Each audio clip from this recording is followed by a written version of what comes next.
I'm George Frost, this is Carl Bishop, and we're Abergele TV. And once again, today we're sitting in Carl's garden, because it's much prettier than mine, and we're having one of our garden chats. And one of the themes that I think we're going to bring up today, and I don't know if Carl will want to pursue it, but it's about the parks in Abergele. But before we do that, what sort of week have you had? Hot and bothered week. Yeah? Been really hot, and today's the 8th of September, but I think it's going to break by Sunday. I think we're forecast for rain on Sunday. Is this one of your weather? This is one of my weather predictions. Yeah. My big toes throbbing, so Right, I think we're going to have rain on Sunday. Yeah. Well, I mentioned that I was going to talk to you about parks, and I don't know how much you know about them, but do you know that we've got two parks? Yes, I did know there was two parks. Yeah. Gele Park Yeah. and Pentre Mawr Park. That's right. Pentre Mawr Park used to be a private estate, and it was owned by the Hughes family, but before that, the name escapes me now. I did look it up, but it does escape me. But they got married, and then in 1938, the council took it over, and it then became a parkland area. And it's basically been developing since then. And I was just thinking whether or not you'd be interested in going down and having a look at it, and we'll see if we can let some of our viewers see what the park is like. Yeah, that'd be very interesting. It's going to be a warm travel around the park. It's about 2 miles round it for a round trip. I believe the perimeter road around it is just over the mile. Just over a mile. Yeah. Because they've been doing a lot of work in the park. I mean, to be fair, the council have done a good job. Yeah, is it true to say that they can't build on the park? It's there in perpetuity as a park.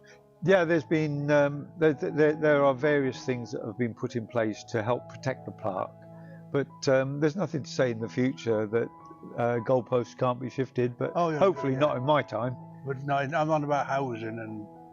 No, I don't think so. No. I don't think so. I think it's possible, but I think it'd be political suicide. Yeah. Because I don't think Abergele would stand for it.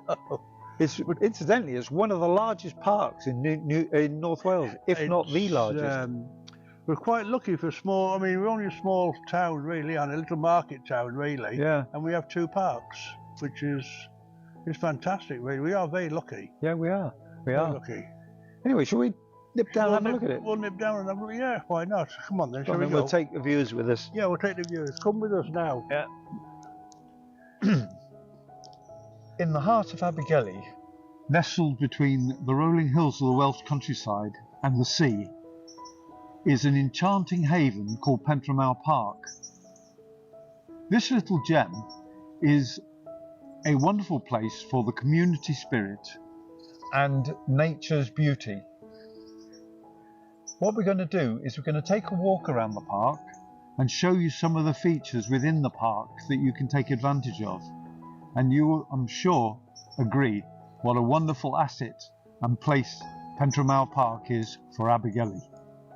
As you enter the park from Dundonald Avenue, you're greeted by a woodland winding walkway. And as you wind your way through the park, you'll see a work of art to the left, and there are other areas within the park that we're going to visit, such as the Quiet Garden, which is also referred to as the Secret Garden, and we're going to go and take a look at those. So as I said earlier, we'll go and have a look at all the facilities that are available within the park. All the trees here are quite mature, and they've been here for many a year, and it's a favourite place for people to walk their dogs. Morning. Yeah, I'm fine, thanks.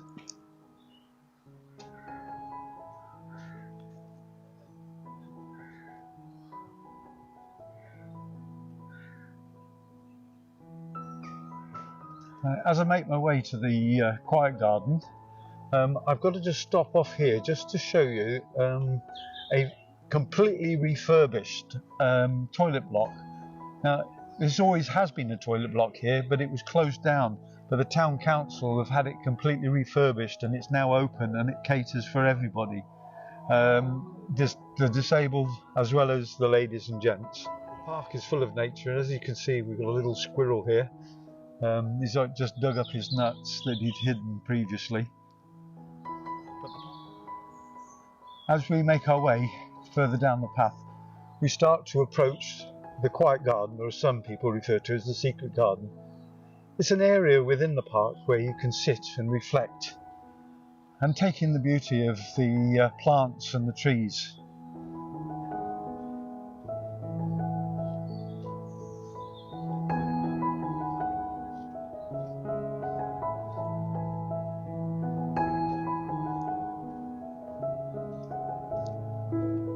This is a beautiful space, and it's a place, as I said, where you can sit and reflect and think about things.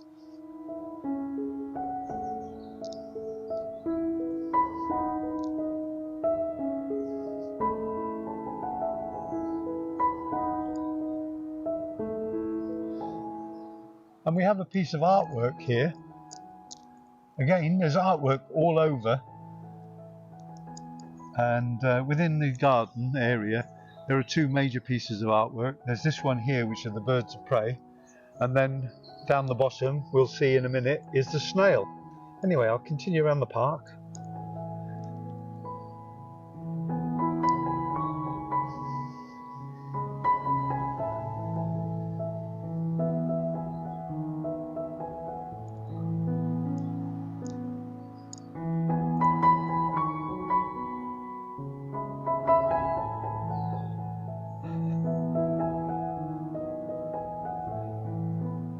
On either side of the quiet garden there are two footpaths, and in the centre is a grassed area where of course you could sit down and relax, but on the other side also there's benches that you could sit and contemplate on. But we'll just come down here because there's another piece of artwork that we're going to have a look at, because throughout the park there are wooden carvings. Some are not so obvious as others. And here we have another piece of artwork, which is a snail. Right, I think I'll just go and rest my weary bones on one of the benches in the quiet garden. I'll sit here for a couple of minutes and contemplate and just look at the flowers. They're just amazing. And it's such a beautiful time of year, and the spring is fantastic. In the park here, in the past, we've had Shakespeare in the Park presented. They put a stage up in the quiet garden, and they take in the show. Anyway, enough of this. I'm going to have to get on. I've got a lot to cover. So I'm just going to step on out of the park now.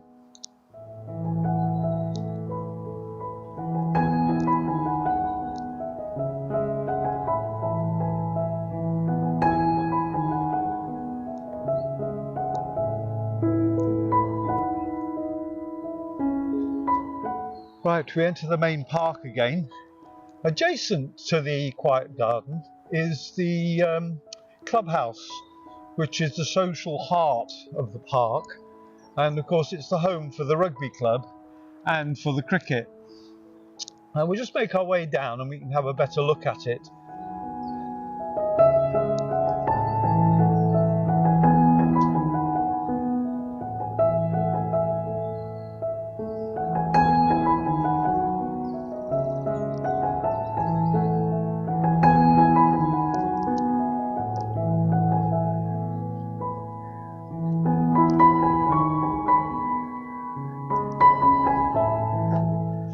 Right, we're on the main playing field now, and to my right here we have the main clubhouse in the park, and this of course is the home for the rugby team and the cricket.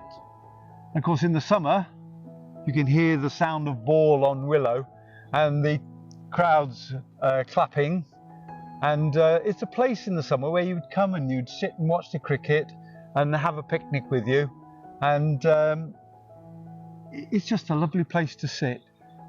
There's plenty of benches around because just the other side of this hedge there is more benches similar to this, and along the side there are other benches that are for the spectators.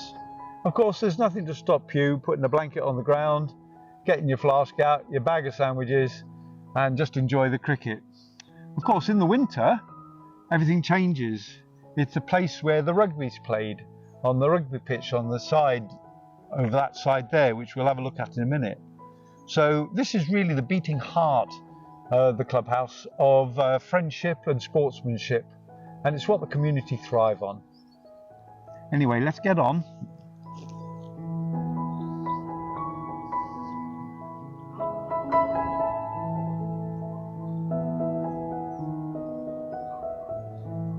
As the camera pans around, you'll start to see the white panels at the end of the wickets, and of course we'll then see the cricket pitch, which is ready for the next game.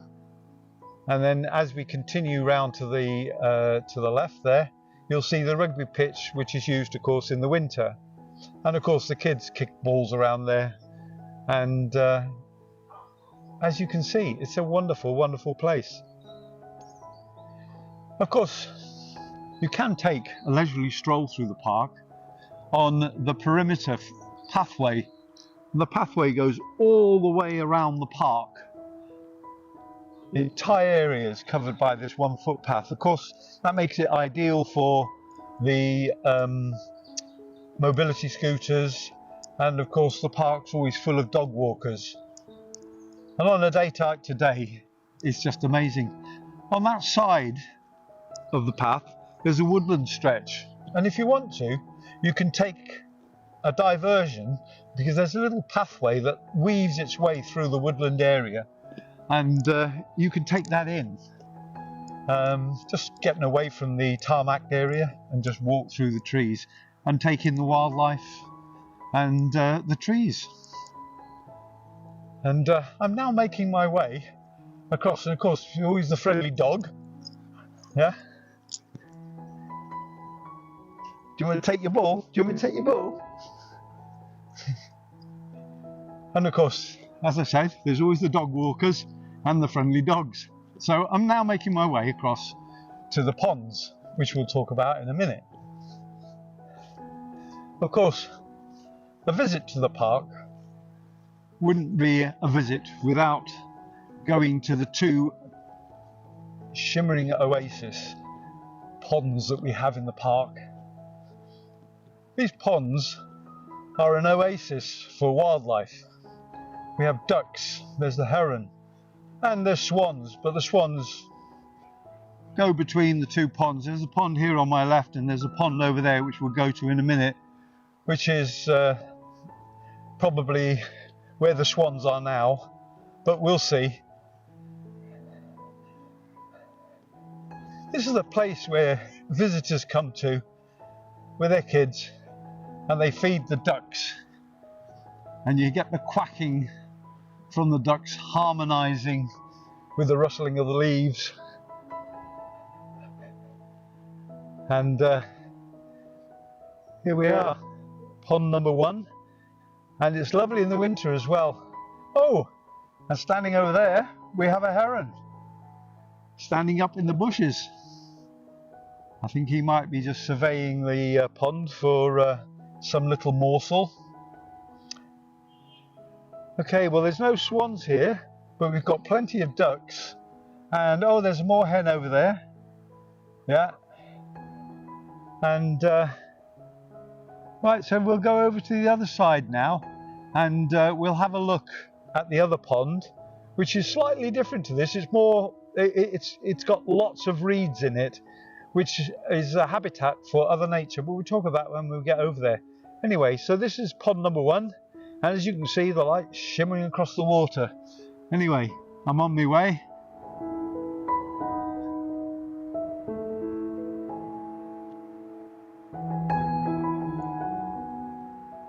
As I approach the viewing platform, this was put here in 2009, it's worth noting that a lot of work is ongoing in the park, And along this edge here, we have the trees and the benches. But what's the biggest thing is the new pathway that's been put, and we've got lights being put in. So the park is constantly being improved. This, as I say, was opened by Darren Miller, who was then the mayor at the time, and that was back, I think, in 2009. So we'll just take a quick walk onto it.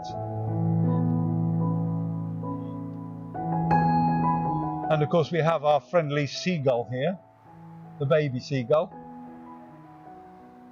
And we can look into the pond. I think the ducks, the swans have flown off for molting. But this pond is different because you've got the reed beds. Now these beds were put in, I believe, by Bangor University, or with the help of Bangor University as advisors. A lot of people think these ponds are very deep, but they're not. They're only about knee deep. Sometimes you can even see the swans walking about in the pond.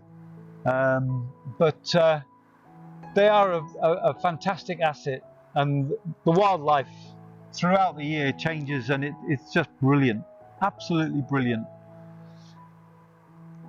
Anyway, we'll move on from here and we'll go deeper into the park, and on the way as we go, we'll take in the Sea Road rugby pitch, and we'll talk about that when we get there. Anyway, let's move on.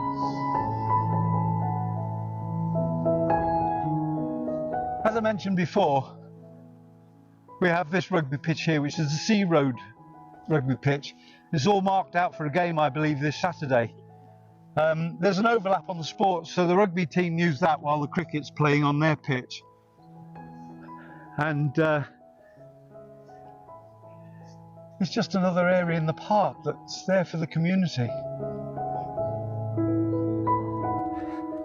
As we walk down here,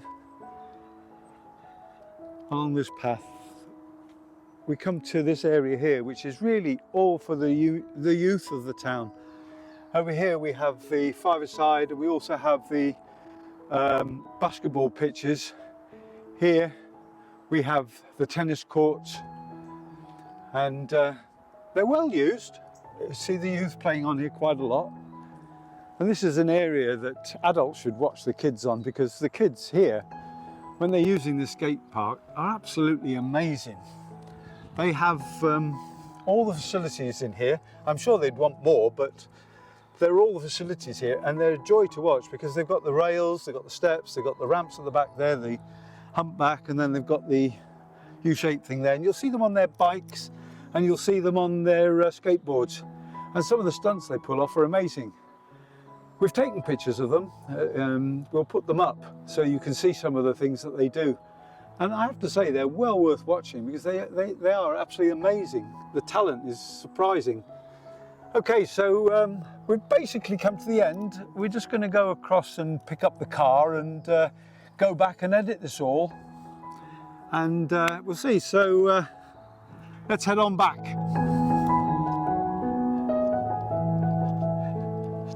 I think that was a nice walk around the park.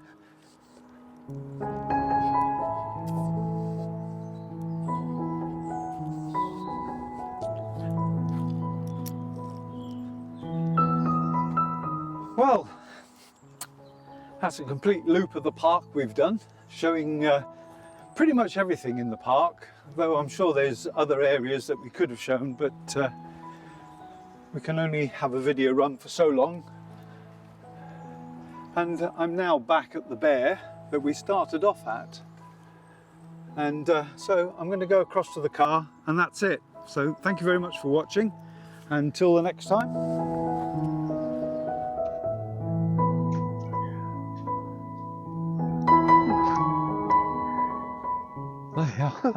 That was a warm experience. That was a warm walk, that was. A very warm walk. Especially carrying all the gear. Yeah. Well, that was very interesting. There seems to be a development going on in the park, although we didn't go and look at it, so I'm not sure what it is, but maybe one of our viewers might be able to tell us what it's about. Yeah. I got a feeling that they might be doing something with the footpath. though I'm not sure. Seems to be a lot of work just for a footpath. It's all fenced off and... Well, you never know, they might be, I'm dreaming now, they might be building a little music area where Beulah Brass could sit and play. We should be so lucky. But wasn't there rumours that was going to happen at one stage, a bandstand put in the park? Yeah, it's been battered about for quite a while, but it costs a lot of money. I don't think there's any objection to it, but there's a lot of money to get one of those going. But anyway, well, that was what do you think about the walk round? I thought it was very interesting, hot, but very interesting. There were little things in there that I didn't know. It was very nice to see the heron on the pond. Yeah, and no swans. And our poor little swans, no swans, no. I think they've all gone away for molting. Yeah. Anyway, so I think what we should do is stitch this video together. So, thank you very much for watching from George and myself, and till the next garden talk, bye for now. Bye-bye.